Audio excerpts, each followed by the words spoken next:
Thanks a lot. I'm just going to put this away. So I'm Emil Johansson. I'm the Chief Product Officer of ADAXIS. We are a software company focusing on large-scale additive manufacturing with robotic arms specifically. So anything multi-axis is what we do.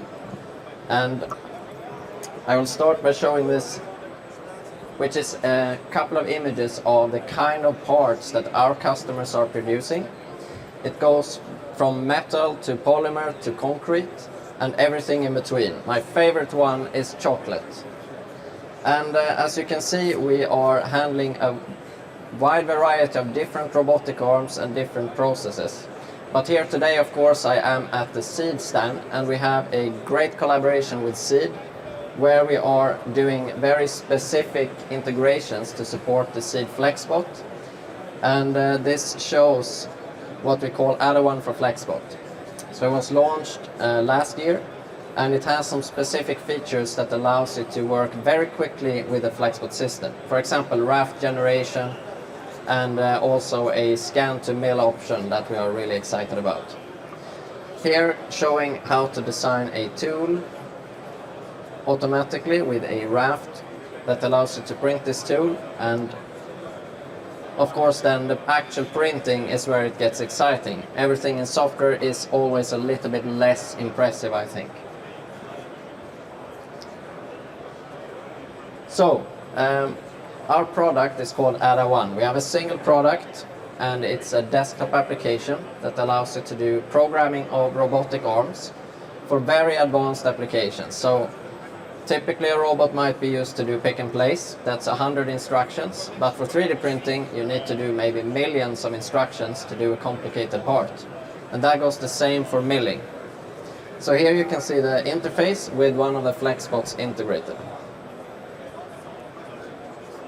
We are incredibly fortunate to work with some of the best in the industry. So these are some of our customers and partners. It goes, of course, from space all the way to boat building and railway, and we're super excited to work with people like the University of Maine, which also have a FlexBot and are arguably doing some of the coolest possible work when it comes to pellet extrusion today.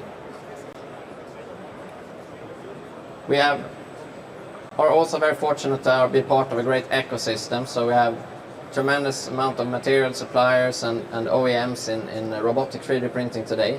You will find many of them very close to here, actually. We are a team now. We're 24 people. It feels really weird to say. But what I want to show you today are the latest things that we have been working on. So these tremendous people have been pushing the boundaries of what we can do with robotic additive over the last year. And I want to show you a couple of those things right now. So, about 9 months ago, we were at the trade show and we printed this. And so this looks pretty straightforward. We're printing on top of a curved substrate, and we're printing on 2 substrates, and the result was really amazing. But what we discovered was that this programming of this was a pain in the ass. It was so difficult, and we had like a margin of error of 50 millimeters where it would go out of reach in either direction. So to solve this, we basically sat down and tried to develop the next set of features for our software AdaOne. And so I will show some of them now. The first one is that it's now possible, since a while back, to get instant feedback. So when you create a toolpath, immediately it checks if things are out of reach, if you have a singularity issue, or any other kind of problem that would prevent you from printing this toolpath. You can just drag the toolpath and it updates instantly. It's really fantastic to use.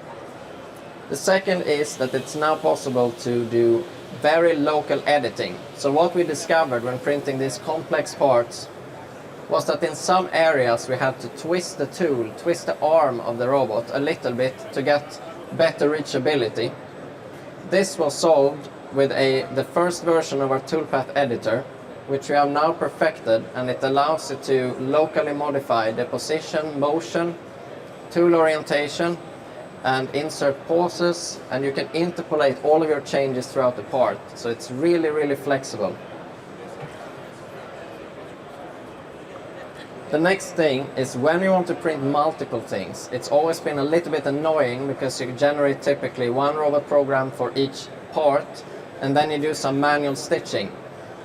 But what we have done now is an amazing toolpath sequencer which allows you to create multiple toolpaths for printing of multiple chairs or a piece of propeller, like in this case.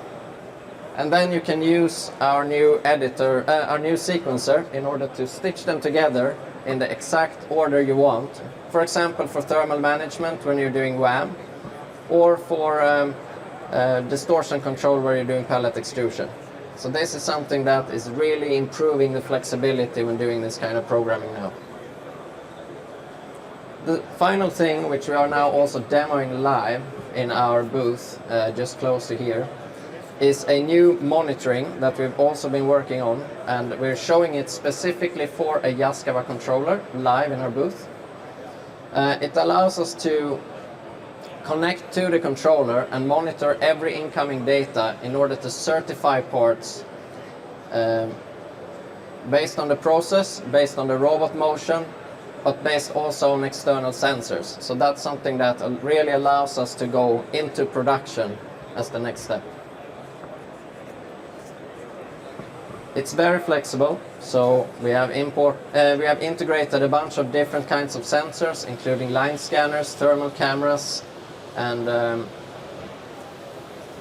this allows us to move really close to production for metal printing. So I will finish by inviting you to go to our booth, which is at B79, so it's very close to here.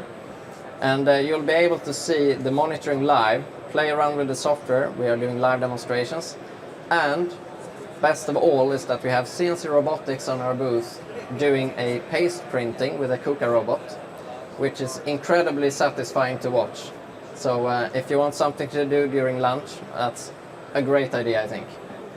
Thank you.